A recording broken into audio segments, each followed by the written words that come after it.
If I said to you, Jake, you are the Jacksonville Jaguars, you're on the clock officially, what would you be doing with that number 1 pick? I'm a firm believer that if you have the number 1 pick, you should always be taking calls from teams just to see what you can leverage. Because if someone comes to you and gives you some ridiculous trade package for the number 1 pick, and you're able to include, as an example, let's say that the Texans pulled their head out of their ass on Deshaun Watson and wanted to trade up for the first pick in the draft, and they offered you Deshaun and some crazy amount of talent and picks. Okay, I'm probably going to trade out of that spot.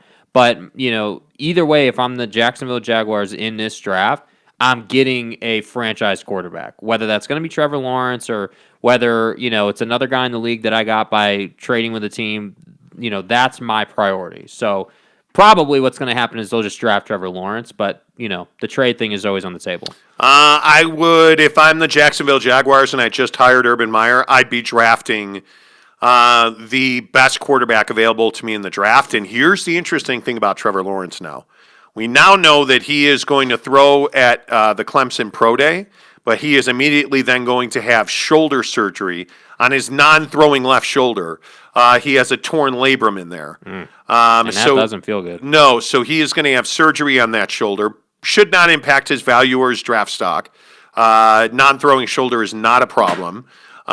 So if I'm the Jacksonville Jaguars, frankly, I'm looking long and hard to try and figure out which quarterback is a best fit for me.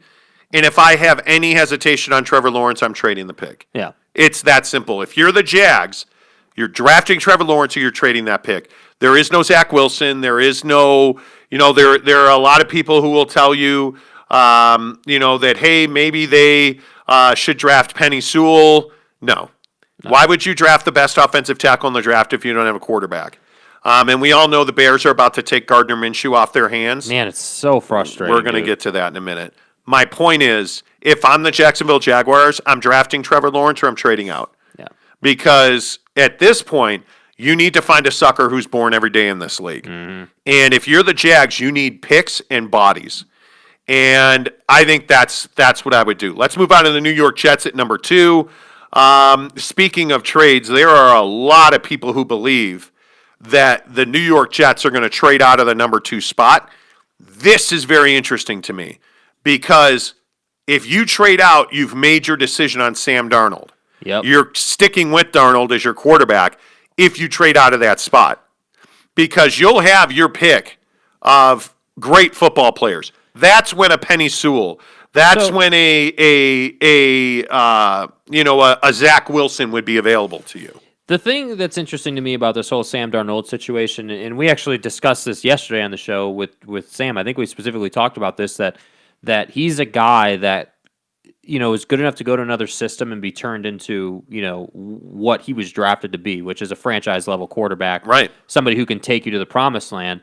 The difference here with the Jets is that Robert Saleh feels that because he's bringing a new system, that they don't need to get another quarterback, that he's bringing the system to Sam. Boy, I don't love that. And so that is the talk around why they would trade out the pick. And so, like with this mock draft, this one is from NFL.com. Their mock draft has the Jets trading that pick to the Panthers, and then at number 2 overall, the Panthers taking Zach Wilson. So I don't know. I mean, I got to agree. I don't love the idea of, hey, this guy's really struggled to the point where we traded Le'Veon Bell away, we traded other key pieces away, and now that Salah's coming in, we feel like all of a sudden that new system is going to improve Sam Darnold. It's a risky situation for sure. Well, and the other thing that a lot of people are not accounting for is they don't have the talent on defense to run his system. Mm-hmm. I mean, they don't have corners. Trading Jamal Adams was a huge loss. I mean, you really have depleted this defense.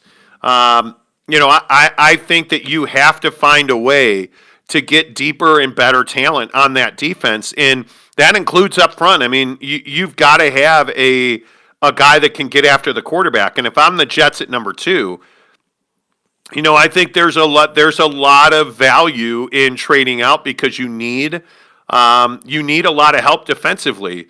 If I look at the best defensive player on the board, in this draft? The answer is, I guess, various. But Micah Parsons out of Penn State certainly comes to mind. I look at Caleb Farley, the corner out of Virginia Tech, comes to mind. I think if the Jets are smart, I don't disagree. Maybe they trade out of that number 2 spot. Sam Darnold is not the worst quarterback option in the world. I probably trade out at number 2, and I'm stocking Robert Saleh's defense. So that's what I would do as well. But we know in the NFL, generally speaking, that bad organizations make bad decisions consistently. All the time. And we're going to get to some of those in a minute. But with the Jets, what I think is so interesting is that you hired a defensive coach, a guy that's a hell of a defensive coordinator and definitely deserves to be a head coach in the league.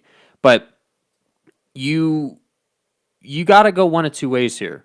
And the way you should be going is stocking the defense. But I feel like if you don't draft defense in the draft, what are you doing? Like, why would you not do that? Like, if you go offense, like a lot of people are saying because they're trading out of that pick, they're going to go ahead and draft Jamar Chase from LSU. Nah. And I'm like, dude, why are you drafting offense? Like, draft defense. You have to. Like, build a solid defense and then go and get offense. Yeah, I think you have to. And I think that moves you on to the same conversation at number 3 with Miami Dolphins. Are you married to Tua Tagovailoa? I'm certainly not. But if you are, and it would assume if they don't get Deshaun Watson, because the number 3 pick to the Texans with Tua Tagovailoa should net you would think, if you throw in lower round picks. Yeah. Give me the number 3 pick in the draft. Mm-hmm. Give me Tua Tagovailoa, and give me other draft pick compensation for Deshaun Watson. Mm-hmm. And then they're going to go and draft a quarterback. The Texans will then turn around, and I think probably take the best quarterback available, which at number 3, my guess is Zach Wilson's still going to be there.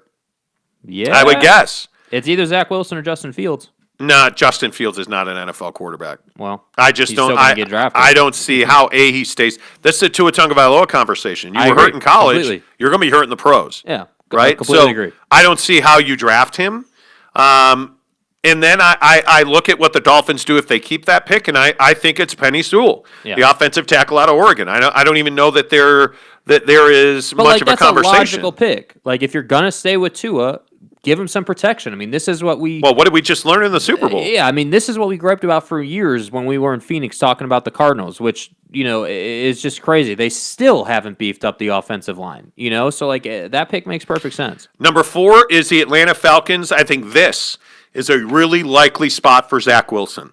If the Patriots don't make a move into the top 3 picks, I think the Atlanta Falcons are taking Zach Wilson at number 4 because I think they know that 36-year-old Matt Ryan probably is not their future anymore. They're in the window. They're in the window. I think you have to be shrewd here. You have a whole new coaching staff, obviously, in front office. I think you have to go out and get the best available quarterback for your future if you're the Atlanta Falcons. I think Zach Wilson fits that bill. I think you give him a year to sit on your books, and then Matt Ryan's cap hit goes way down the next 2 years. Well, and you need Matt Ryan to teach the kid. Yeah, that's what you need. Yeah, so I mean, totally agree with that. Bengals are at 5. I think they're going offensive tackle, whoever that might be. Rashawn Slater out of Northwestern certainly would be a nice pick. With the Bengals, do you believe that Joe Burrow is going to be the same guy post-injury? Yes, I do. I think you got to protect him. You got to insulate him. Yeah. And I think later in the draft, you got to get more weapons. Eagles at number 6. So many people have linked them to Kyle Pitts, the tight end out of Florida. I can't believe that you're not going defense there. Yeah. I mean, I don't know how you justify going tight end. I think I'm much more going Patrick Surtain II. Yes. Out of Alabama, without question, right? Mm-hmm. And that's a high quality prospect because it's coming out of Alabama. Yeah, and I think DB's out of Alabama. They do incredibly well, and I think for the Eagles, you're talking about a squad that's potentially. Did they finish that deal yet for Wentz? Is that like official yet? I mean, it's so you're going to deal Wentz. If you deal him to the Bears, you're going to get Foles back. You're going to need a defense. You're not going to have a franchise quarterback playing, so you're going to have a defense. Yep. So yeah, I agree. The Lions need everything. My guess is they go. They need everything. They do need everything. My guess is it's 7 that they're going to wind up with a quarterback. I think this is a great spot for Justin Fields. Bust quarterbacks always go to Detroit unless you're Matthew Stafford. Then they trade you for a bust quarterback. But that trade, I think, has probably minimized their options to pick a quarterback here. I'm not a Jared Goff guy. They clearly are. I'm probably, if I'm, all things being equal, I feel like a guy like a Jamar Chase would be a decent pick at 7 for the Lions. Number 8. This is another interesting situation because it's the Carolina Panthers. So before you get into that, this is where, if the Jets were to trade the pick to the Panthers, this is where the Jets would be if they made that trade. Yeah, and I still think the Jets need to go defense if Surtain is available here. Mm-hmm. If it's the Jets, I would doubt too. Yeah. But if you are if you are the Carolina Panthers, you're going best available quarterback. Yeah. So it'll be interesting to see where they go there. I mean, a lot of people link them to Trace Lance out of North Dakota State. That'll be interesting. Number 8, the Denver Broncos are going defense. You have to. Mm-hmm. You absolutely have to. I with Von Miller. It's time. You got to restock. I think he's in the last year of his contract. He's going to be 32. Yeah. I think he's on his way out in Denver. So their defense, and then finally at number 10. I think the Dallas Cowboys are absolutely going secondary. Another Caleb. I know they love Caleb Farley out of Virginia Tech. I know that they're going to look at Patrick Surtain II in Dallas as well. So it'll be interesting to see where they go. Obviously, there's a lot of questions around their health on the offensive line. Yeah. Dak Prescott's major injury and what he's going to bounce back. Are they going to sign the guy? Are you going to sign Dak? I don't think there's any question. If I'm Dak, I'm waiting as long as I can wait to do that deal. I mean, they're going to protect him. They'll tag him or restrict him in any way they can. Yeah. But there's no doubt that they're going to sign him to a massive contract. Yeah. There would be no reason to. Yeah. And then there's the Chicago Bears. Okay. Listen, I don't know what you do here. I'll try to stay calm and not curse. Don't freak out. I am not going to curse. Do not freak out. I am. If you don't know the story, the MFing Chicago Bears. They're linked to Carson Wentz. They're linked to Carson Wentz in a trade that would require a first-round pick. Nick Foles, Tarek Cohen to the Eagles for Carson Wentz, who's never played consistent football. Yes, he's got huge upside. He's not the same guy since he had a massive concussion. Why are you going to do this? Well, because your backup to Carson Wentz is trading for Gardner Minshew, is who the Bears are linked to as their backup option to trade. So again, I just say, why are you going to do this? You can't do better, apparently. Can you not do better than somebody who never plays and a guy who should be a career backup? Honestly, that's the best you can do. Yeah, This is what happens when you move up in the draft to go and get Mitchell Trubisky. If you had not done that, we would not be here. Well, this is the first year they're going to have a pick in the first round since 2018. They picked 20th overall. I just don't. I mean, I have to believe that Allen Robinson is not going to be on this team. I think quarterback is absolutely, positively, without question, your number one need in this draft. Oh, I know. There's a guy in Texas you could go and get. Yeah, I don't think the Bears. I don't think the Bears have the balls to make that move. The Bears do not have the guts or the courage to go and trade for Deshaun Watson. They won't. That's never been who this front office is. The only big trades they make is up to draft bust quarterbacks, repeatedly. What a joke! And I don't know. I look at some of the things that they need, and I just don't know how you look at anything other than quarterback. I mean, you have to decide, is Mitchell Trubisky the quarterback of the future? Oh, he's not? Okay, so I'm going to go take a risk on Carson Wentz, and I'm going to trade a first-round pick to get him? Apparently. I mean, you'll know how bad the Bears are and how much trouble they're in if you see the Eagles draft at number 20. Yeah. And my guess is that's going to happen. Is Carson Wentz on his best day an upgrade to Mitchell Trubisky? Yes. Yes, he is. Yes, he is. That's not saying much. You're, Jake, an upgrade to Mitchell Trubisky on your best day. My issue is that Carson Wentz is always hurt. again, I don't think he's the same guy in his mind after this concussion. I just would not make this deal. He wrecked that locker room in Philadelphia, if you believe the Eagles. I just think that Carson Wentz is a guy who had a really unfortunate season worth of injuries, and it's basically ended his career. Seasons. I mean, it's basically ended his career. Seasons. He's never going to be the MVP that he should have been. He's never. I highly doubt that he's ever going to win a Super Bowl.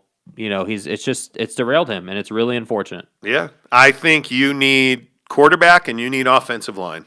Yeah. And you need to beg, borrow, and steal away to get Allen Robinson to stay, because if he leaves, you're in real trouble here. Yeah. You are. You might as well just hand the Packers the division on a silver platter. Oh, they're going to win the division no matter what. I mean, if you look at what the Bears' needs are, I mean, it is quarterback, Yep. offensive line. Running back. Nah, Montgomery's serviceable. Yeah. And if Cohen comes back, I mean, you can find guys to plug in. Montgomery's serviceable. You don't have a tight end. Cole Kmet has got to develop. Yeah. He's got to develop. You need quarterback, offensive line, wide receiver, then tight end. And then I would say you've got to find corners who can stay healthy, because that secondary was decimated by injury. Would you take Patrick Peterson on the Bears? No. He's, by the way, Patrick Peterson and the Cardinals are officially parting company. But I wouldn't. No, I wouldn't. And we're going to talk a lot of NFL draft on this show, because here we are in February. It's coming quick. The combine is going to be here before you know it. It always does. Yeah. It always does. It always runs right up on you. The combine's going to be here before you know it. Yeah. So I would just tell you, get ready. There's going to be a ton of NFL draft on this show. The Chicago Bears are one of the most fascinating teams in this draft. They finally have draft stock. They have, I think, 6 or 7 picks in this draft. It's plenty. They're going to wind up making a mistake in a trade. I mean, this is the Steve Keim formula. Yep. Set your team back a decade just so that you can say you tried. Yep. And I don't think there's any question that Ryan Pace and Matt Nagy are on the clock here. Yeah. This is it. So I would hope that they would be sensible. The Bears, at a minimum, the low bar is make the playoffs. Yeah. That's the low bar. Is a wild card round good enough?